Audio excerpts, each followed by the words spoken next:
as he served.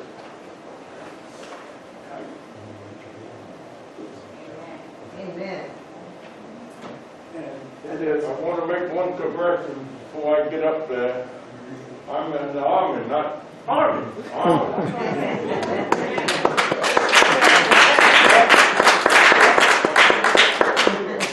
I'm looking at them stripes, I say, yeah, okay, what was That's I told me you were a Marine. All right, well, that's even better. I'm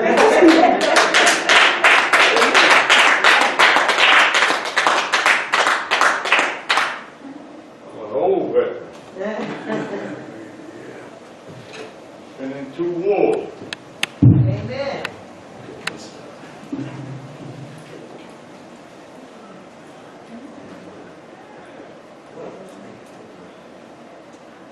First of all, I'd like to say good morning to everyone. Morning. My name is Samuel George Tiller Jr. Amen. All right. I was born on November the 22nd, 1928. I tell everybody old as dirt. Amen. In our family, there were 20, let me get it right. 9 children. There were 2 boys and 7 girls. When my mother was 11 years old, she passed away. So one of my sisters raised me. When World War II broke out, I was 13 years old. And as time went along, some of those guys that was in World War II came home on leave, and I saw them in that uniform. I said, when I get old enough, I'm going in that army. So when I got 17, you had to be 18 to get in the army. I set my age up, got drafted. I got drafted 6th of February, 1946. World War II was over December 1945. Anyone that got in the service before December 1946 got the World War II bonus. It was $300. I got the bonus. I never had $300 one time in my life. After I had basic training, after I got in the army, went to basic training, went to Fort Belvoir, Virginia, had basic training. It was 13 weeks. Basic training, RTT. Yes, sir. After training there, I went home on leave and I got stationed at Fort Belvoir, Virginia. From Fort Belvoir, Virginia, I went to Camp Stone, California. I was supposed to be going to Japan. When I got to Japan, they changed the orders. Sent me to Fort Bennett, Georgia, worst place I've ever been in my life. And during that time, the service was integrated. So on the main post, the white soldiers and the officers lived on the main post. We lived on a place called Sand Hill, about a quarter of a mile from the main post. They were building a golf course for the officers and the white soldiers. Every Saturday morning we had to make a parade. We had to go walk all the way up, march all the way over there and have a parade. Every Saturday morning. One Saturday morning we marched over there to the parade and marched back to the company. It was probably 90 degrees. Our shirts was wringing wet. The company clerk came out of the order room and said that the troops made too much noise. Bring them back and have another parade. We marched, first company commander said, go inside and change your shirts. We went inside, changed the shirts, and marched back over there and marched back. Now, I was only in Fort Bennett probably about 6 months. And I got a call one day to come to the order room. And the first sergeant told me that you're going to a place called Fort Monroe, Virginia. There's a car company. You're going to be driving a staff car. Man, it happens to everything. I never had a car in my life. So I went to Fort Monroe, Virginia. They had 24 cars there, one Buick, one Packer, one large truck, and one small truck. I got a staff car. On that base, it was a small base. There were 9 gentlemen. Army Ground Force headquarters. There were 9 gentlemen there. And we made a lot of runs to Washington, D.C. A lot of runs. There was an Air Force base called Langley Field. We take a lot of people out there and they fly to different places. Now, while at Fort Monroe, some of them guys that had been in World War II was back at Fort Monroe. And they give me a whole lot of war stories. They told you, oh man, you should do this, you should do this, you should do that. So after they talked to me so much, I decided that I'm going to go to Germany. Now, when I volunteered for the service, I signed up for 2 years. But you need 3 years to go to Germany. So they told me what you do, you take a short discharge, and then you re-enlist for 3 years. And that's what I did. I went to Germany in November 1948. Caught a ship out of New Jersey. And you talking about rough, man. That water gets rough.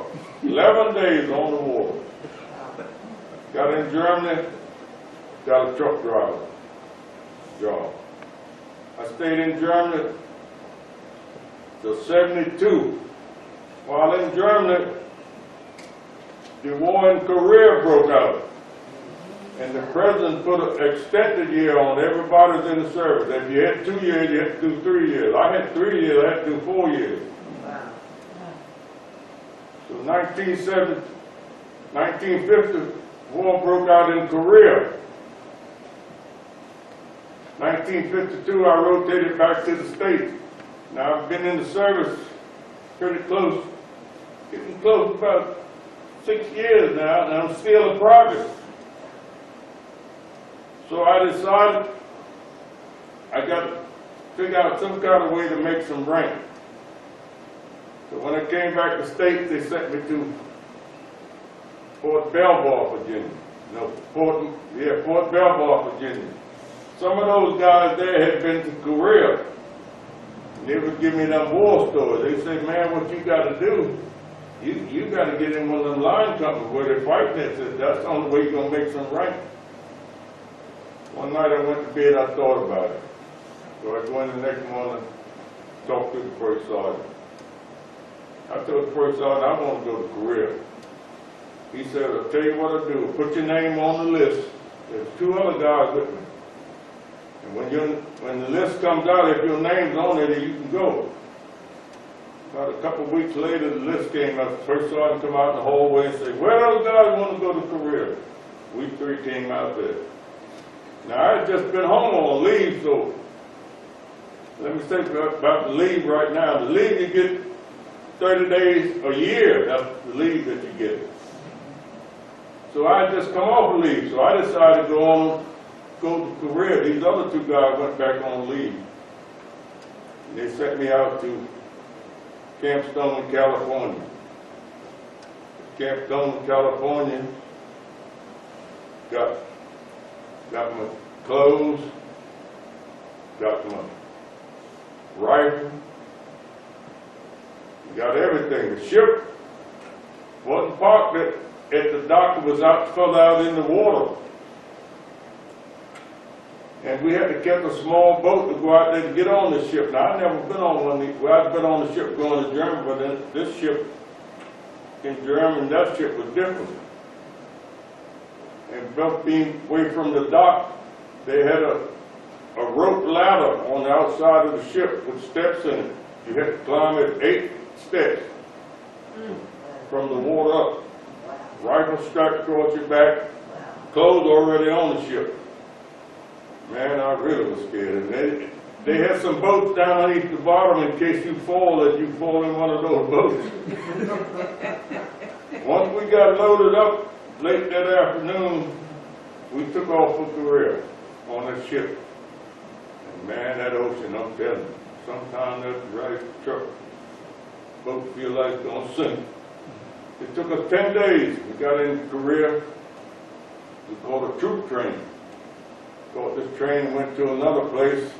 and that's where they split us up. I went to 25th Division. They were on the line fighting during that time, but the war was dying down, but that's where I went. When I got signed there, I got another truck driving job. I'm never going to get out of these things. So I decided to go in and talk to the first sergeant again. I go in and ask the first sergeant, what's the chance about me getting on the line? He said, well, you have to go in and talk to the captain. So he went in there and talked to the captain. Captain told him to send me in. I went in there and I reported to Sir Private Tiller. He told me to stand at ease. He said, what should be your problem? I said, sir, I've been in the Army 6 years or something. I'm still a private.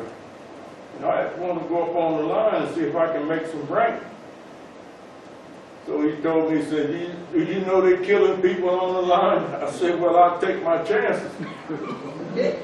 So he said, I'm going to promote you to BFC, and you tell the first sergeant to send you to the line. About 2 days later, they sent me to the line. The first 13 days, I pulled guard at night. 2 hours on, 4 hours off. And they did a lot of shelling during that time. Man, I think I cried my tail off. What I got myself into. But I hung in there. And to tell you right now, I went there, stayed 1 year. I left there Sergeant First Class E6, so I did something right. Amen. So the war was quietening down, and while in Korea, you could go on R&R, that's rest of recuperation. So 2 other guys and myself, we decided to go to Japan for 5 days. Went to Japan, one of the best places I'd ever been. All right. Now, when I go back to Korea, I'm due to go to the States. But when I went back to Korea, I signed up for a year and went back to Japan. Spent a year in Japan. That was a nice job in Japan. I was field first sergeant in a rental company where guys come to, going overseas or going home, come through that place. All guys going to Korea could not carry civilian clothes. So we had a tarpaulin on the ground where they must dump the bag out. All the civilian clothes they had, we put them over on the side. I seen some guys tap, suit, because they knew we was going to get those clothes. Tap, suit, throw shoes away. One time I had 13 pair of shoes underneath my bed. So after that, the career wound down in Korea. So they moved up, they closed up the place where we were. We moved downtown in the city. And we didn't have no job. We just waiting on the ship to come back to States. So we finally got a ship, came back to States. It was in 1954, I went home on leave. Now while I was in Korea, I had a lot going to the bank, so now I know I got some money when I come home. And I'm a sergeant first class, E6. Now all I need is a car. So I had a friend that lived in Washington, D.C. I called him up and asked him, did he know a place?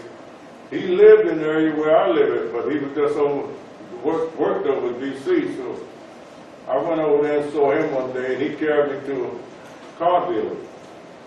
When I went there, there was a 1954 Super Oldsmobile sitting on the floor, black, red rim, white sidewall tires. I told him, man, that's my car. Bought that car. That weekend, we went back to my hometown. And man, if I didn't have some fun on leave, I got a car, got the money, and on Sunday, man, I had a ball. So after a while I was home on leave, I get a letter that my next duty station is going to be Fort Raleigh, Kansas. I never heard of this place. Yes, sir. Fort Raleigh, Kansas. Yes, sir. Johnson City. So after I got pretty close to time to going, I drove out there by myself. When I got out there, I got in another company, platoon sergeant. Now, while I was in Kansas, in Junction City, not Junction City, Fort Raleigh, Kansas, they came out with a policy that instead of shipping guys here and shipping guys here, they shipped the whole outfit within 10 Mountain Division. They shipped all of us back over to Germany. This is my second trip to Germany. The first time I went to Nuremberg, this time I went to Schaffenburg. Now I had about 10 or 15 months to go. So when my enlistment was up, I rotated back to the States. Now I got 10 years in service now. And I got tied up with some of those guys I hung out with years ago and got out of the service. I got 10 years or something in service and get out. I need my head examined. So one day we was all in town looking around and saw the recruiter call. So I told those guys, let's go over there and sign up and go in service, man. I said, we'd all be together. We went over there, those guys backed out. So I told the recruiter that I'd been in service. He said, how long? I said, man, over 10 years. He said, what was your rank? I said, Sergeant First Class E6. He said, you can go back in the service, but you're going to lose one strike. You have to go back as E5. I told him, sign me up. So I went home and I get a letter from Fort Meade. I need to come over there and be examined. I went over there and got examined. Came back home and then I get a letter that I'm not qualified. There's something wrong with my heart. Now I only been out 4 months. So I wrote him a letter back telling them that if something wrong with my heart now was wrong with me when you all discharged me. So they sent me back over to Fort Meade. Some colonel examined me. He said, there's nothing wrong with your heart. He said, but I had a little pot belly then. He said, it's growing up this way, pushing your heart like that. But he said, you can go back in the service, and when you get to your next duty station, you go find out what's wrong. And I haven't been there yet. So,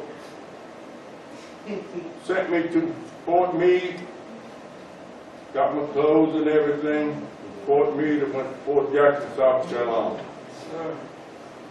This is where all the troops that come in, they send them different places. Called it a repo company. And every evening they call off your name, tell you where you're going. You call off my name. When they call off your name, you sign off with your first name, middle. Said, Tiller. I said, Samuel G. Tiller Jr. He said, you're going to Fort Polk, Louisiana. I didn't know where Fort Polk, Louisiana was. I didn't have no car during this time. So the next morning, they had a Red Star bus would come on the base to pick up troops and take them to different places. When I got on the bus, I sat in the second seat on the right-hand side, second seat. When the bus got off the base, bus driver pulled over, said all the black troops go to the back. I sat right there. During that time, I was very light and had pretty hair and everything. I sat right there. I never moved. I rode that seat all the way to all the way. We stopped at another city on the way down to Fort Polk. We went into the station. They had white fountain and colored fountain. I drank out of white fountain. I tell everybody, if they know that, they'd kill me. Anyway, when I got in Fort Polk, I got signed to one of those outfits where you see these look like a tank that goes in the water, some amphibious vehicle. Got signed to one of them outfits. And I bet you I was there maybe a little over a year or something, maybe 15 months or so. I get on orders again to go back to Germany. This is my third trip. I go to personnel and I tell them, they say, well, there's nothing we can do. So I went back to Germany. That's the third time. This time I went to a place called, Munich. Boy, you talking about it. Beautiful. It was all built up and nice. Now, to get credit for being overseas, you must do 2 years. So what I did, I extended 6 months to give me my 2 years. And I rotated back to the state, Fort Dix. Always wanted to go to Fort Dix, but never get stationed. I came to Fort Dix. Then I got married. Got married, and we moved in government quarters. During this time, the war broke out in Vietnam. I was in Fort Dix. So I told my wife, I'm going to volunteer and go to Vietnam, save our money when I come back. We're going to buy a house. Oh, she, oh, no. But anyway, I talked her into it. I took her down to Middletown, Delaware. That's where her father was. She stayed there while I was gone. The guy lived next door to me in the service. He worked at headquarters. He knew where everything was going on and everything. So I went down to the Pentagon. Drove down to the Pentagon by myself and went in there and told the guy that I want to go to Vietnam. He said, oh, we can take care of that. So I went back home. I guess about 2 weeks, this guy lived next door. He worked in headquarters. He came in, he said, Sam, you going to Vietnam? I said, yeah, I went down and signed up for it. So I think there's close to maybe about 100 of us. They sent us to Fort Bragg, the Space Warfare School, for 7 weeks. There was nothing but captains, sergeants, I think one major. So we went to school down there for 5 weeks. While down there, the president, no, let me say this first. There was a sergeant, master sergeant, his name was Sergeant Johnson. He would be the last guy to come in the classroom every day. When he come in the classroom, the instructor said we could start the class because Sergeant Johnson was here. And this day, Sergeant Johnson had a little pocket radio. This day, Sergeant Johnson came in and put his hand up. And the instructor said, what is it, Sergeant Johnson? He said, the president has just been assassinated. So they dismissed the class and gave us that weekend off. So I came back to Delaware, Middletown, Delaware, for the weekend with my wife. When I came out the gate at Fort Bragg, there was a soldier standing there with a paper, New Jersey. So I pulled over, picked him up. I told him, I'm going for Delaware, and if you be there, I asked him when he's coming, so I'm coming back Sunday. I said, I'm coming back Sunday. If you be where I put you out at, I'll be there at 1 o'clock. So when I got in Delaware, I put him out. Stayed there that Sunday. When I started back, when I got to that spot, he weren't there. I kept on going. I'm way down in Virginia, and the car pulled up side of me, 2 women in there, 2 white women. And he's doing it like that. There was this guy sitting on the back seat. He wanted me to pull over so he could get in with me. I pulled over and put him in there. We talked for a few minutes after this guy snoring. I said, if I know that, I'd never give you a ride. So after we graduated down in Fort Bragg, we all split up, went to Vietnam. Some of them guys I never saw until we got ready to work there. When I got in Vietnam, I got signed to a Vietnamese outfit. We went over there as advisors. And they was in a training center there getting trained. Supposed to go where the area where the fight was at. So that Sunday, before we were supposed to leave, the major was in charge of this place. They invited us to a dinner. So we went in there and ate dinner, myself, captain, and interpreter. They had chicken, right, they eat a lot of rice, chicken anyway. They had some kind of other meat, I didn't know what it was, but I ate it. When we came out, I asked the interpreter, I said, what kind was that other meat? He said, that was red. I never asked him again the whole time I was over there. So that Monday morning, we were supposed to move out. Go down, move closer to where the fighting was. I didn't know this. All of those guys that was in the service, some of them had kids, wives, chicken, duck. They were living down in the village. They all went with us on the truck. And we rode, I guess, maybe an hour or so and come to a little village. And we stopped, figured we'd get something to eat. On the right-hand side of the road, there was some double floor houses. On this side, just low houses. Place was all open in front. We went in and sat to the table with captain, interpreter, Vietnamese sergeant, and myself. They had watermelon there. We got some watermelon sitting there eating it. Somebody from upstairs over there threw a hand grenade right where we were sitting there. And interpreter hollered, "Grenade!"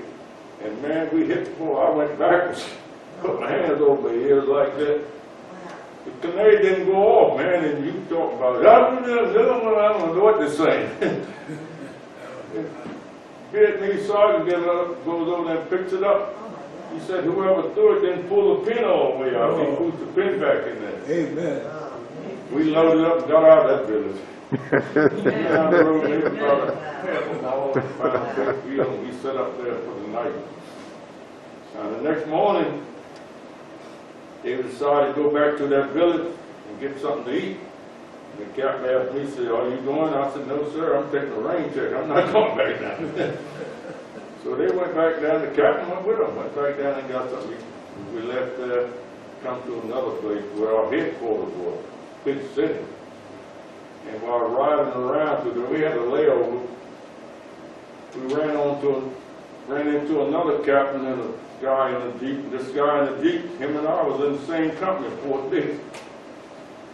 So we talked for a few minutes and asked them where we could find something to eat. They told us.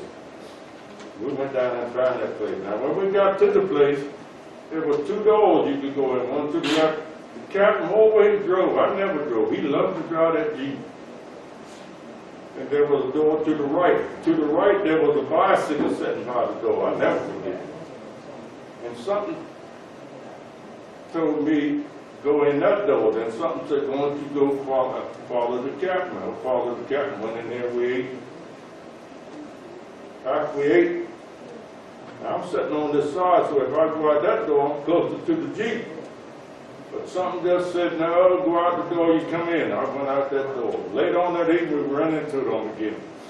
He said, you all find the place? I said, yes. I said, man, they blew that place up. So that was a bicycle sitting by the door with booby traps. Somebody went through there and set it off. That time I told the sergeant what had happened that day before. He said, you're going to fool right around over here and get killed. So we moved, that afternoon we moved out of that place. We went to another place. To go where we were supposed to be set up for regular, we had to spend another night. Then there was a river we had to go. We had a big boat on the river. All of these guys with their families and everybody got on that boat. The captain, I took the captain's clothes, my clothes, and I got on the boat with him. The captain walked with the rest of the troops. We had to go down to a river, went down the river. Had a pretty large, I'd say, ship way heading downstairs in it anyway. When we got there, we docked. I got off my clothes, the captain's clothes. And while they were taking everything out, the boat sank right there. Man, a lot of them people lost all the stuff they had down in the basement part. So while we were there, we did a lot of night operations. So one night they decided that they had heard that the VC was coming in this village at night. So we were supposed to go over there and try to catch them. Now we was on this side of the river, and the other part of the company was on the other side of the river. There was no road in this town, only about 100, 150 yards. The only way you could get in where we were at by flying or by boat. So we went down, followed the river line and went down to that village. Got pretty close there. And the radio operator called and they asked us where we was at. Told him where we was at. He said, well, don't move because there's a minefield out there. Now I really got scared this night. And the old interpreter, he kept prancing around. I said, stay still, boy. Anyway, they sent some guys out to lead us how to get through the minefield. We went in there, we didn't find nobody. So we came on back. This went on a lot of different times. Now here comes the big one. It's Sunday morning about, let's say about 11:45. It's 110 degrees then.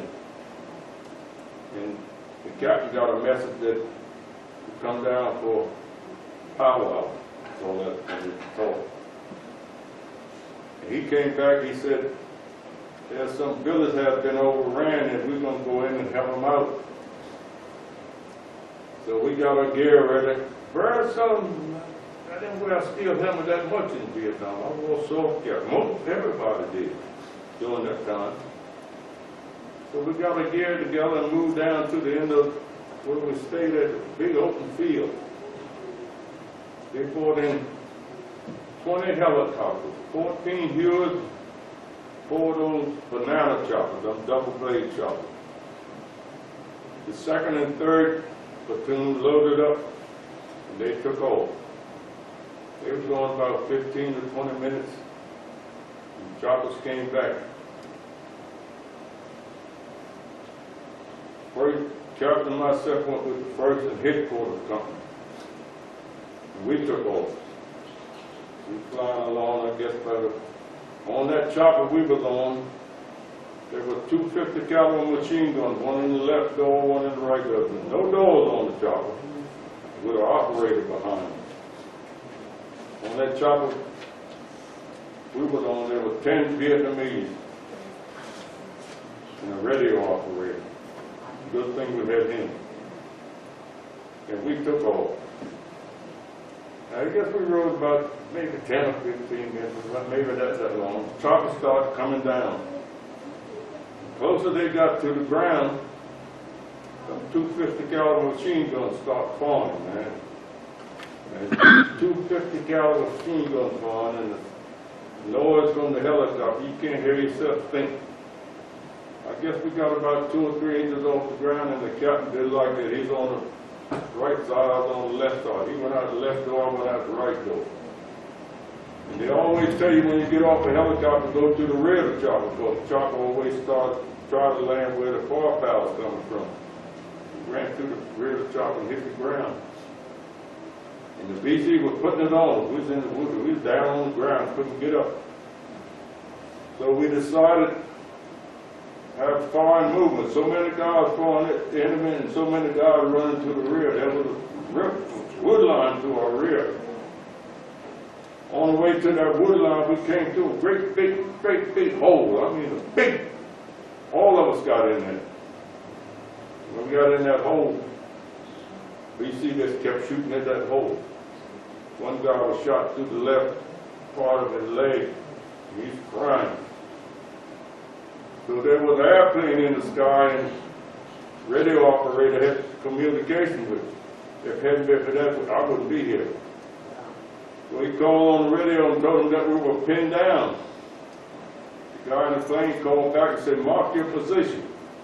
He threw out a red smoke grenade.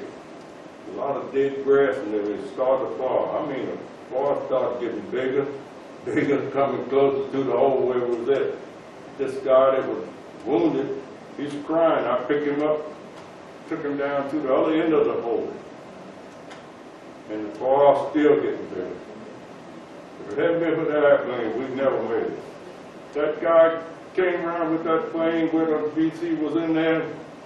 When he went down like that, he let off some napalm bombs, just balls of fire went out of it. When he did that, we took off to that tree line. We got in there, everything parted down. So that night, this is Sunday night, they decided to have a flare ship in the sky. That's the plane flying around, dropping flares, light up there, just like daylight. Every time they drop a flare, the BC shoot 2 or 3 more around. That's from around, you just dropped it in the tube, you heard it go whoop. And when it land, man, it makes some noise. When we was in the rear, we used to say that when we hear them, whoop, man, I hope my name ain't on this one. Anyway, nobody got wounded or nothing. It went on for about a half hour. Every time we dropped a flare, they shoot those motor rounds. So they decided that it wouldn't drop any more flares. And the radio operator said, the pilot said, good night. So we spent the night there, and they sent out some patrols. They said, VC's still in that area. So the next morning, Monday now, we ain't had no water, we ain't had nothing to eat. Second and third company over there, we were first and hit because the company over here. We decided to go over, join up with them. Further down the river, there was a special forces camp. We were supposed to go there and the helicopter pick us up and get out of there. That was Sunday.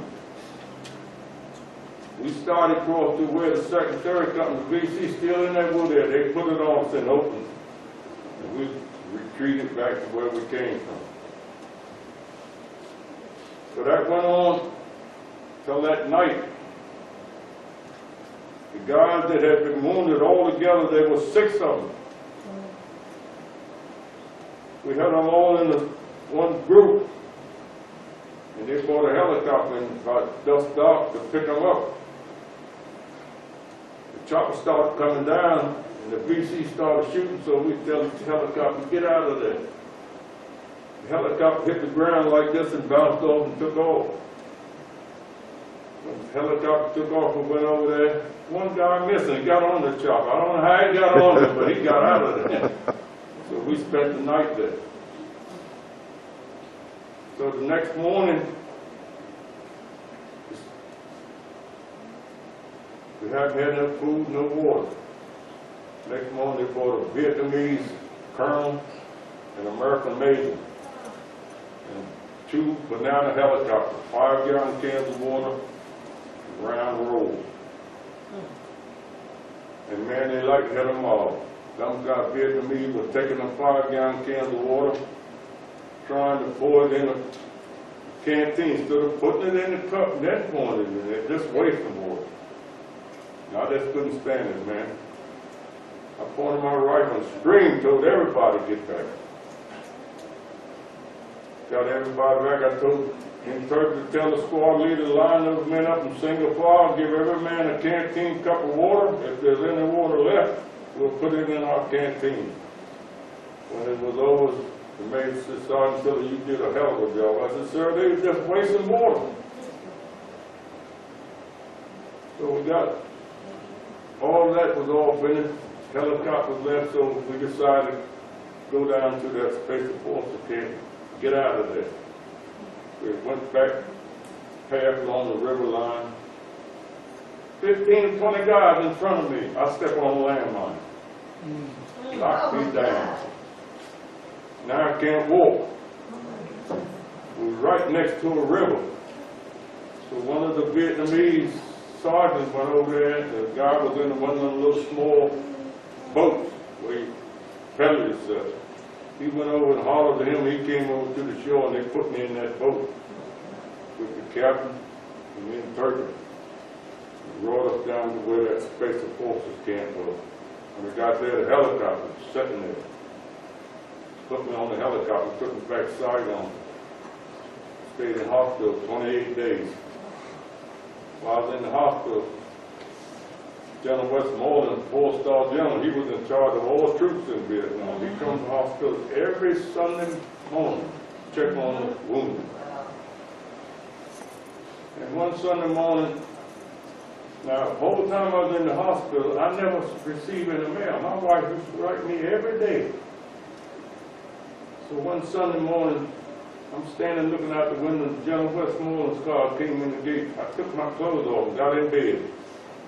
When he came in, he called everybody lad. He said, how you doing, lad? I said, sir, as far as my health, I'm doing fine, but my morale is very low. He said, what seemed to be the trouble? I said, I've been here 20-some days and my wife writes me every day, haven't received any mail. He had a captain with him, which was his aide. He said, take his name. If you got any mail in Vietnam, we'll get it for you. That Monday when I went down to mess hall late and come back, all my mail was on the bed. And I knew, when you get out of the hospital, don't go back to your outfit, come back to headquarters. When I got out of the hospital, I went back to headquarters, and the first sergeant said, "The colonel wants to see you." And I went in and reported to him. Man, he didn't chew me out. He said, "Man, Sergeant, you never know who you talk to as an officer." I said, "Sir, he's the only man that comes see me. Who can I talk to?" He told me, "Dismiss, get out of here." I went out there and told the first sergeant about it. We don't mean to cut you off, but there's been a miscommunication. We have another program, we got to finish the program.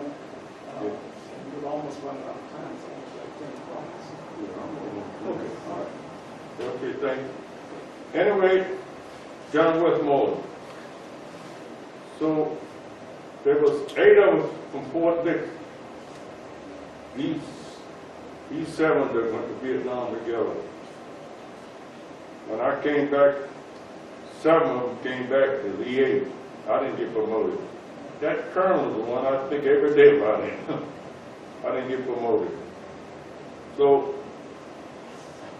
Westmoreland, what else? Got me messed up here now. I'm almost finished anyway. So yeah, it's time to rotate, time to come back to States. So they've been having a couple bombing at the terminal. They told us when you get at the terminal, don't bunch up. So they've been having a couple.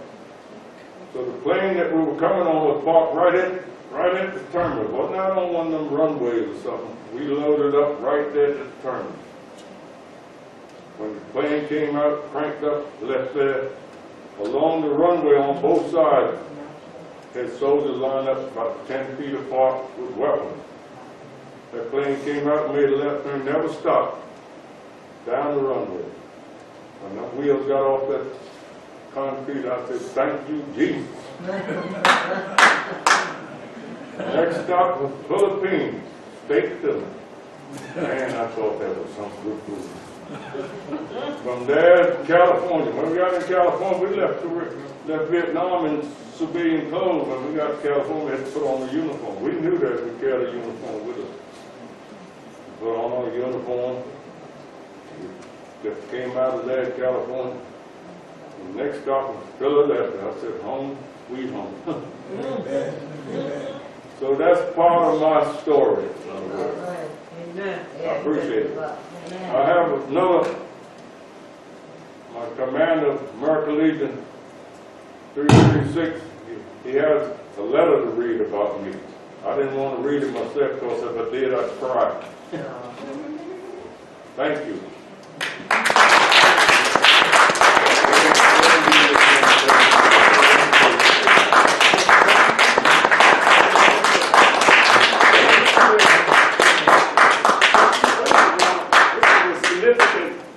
He has a Purple Heart.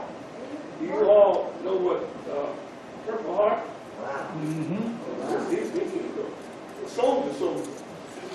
Wow. Bless you. Come on.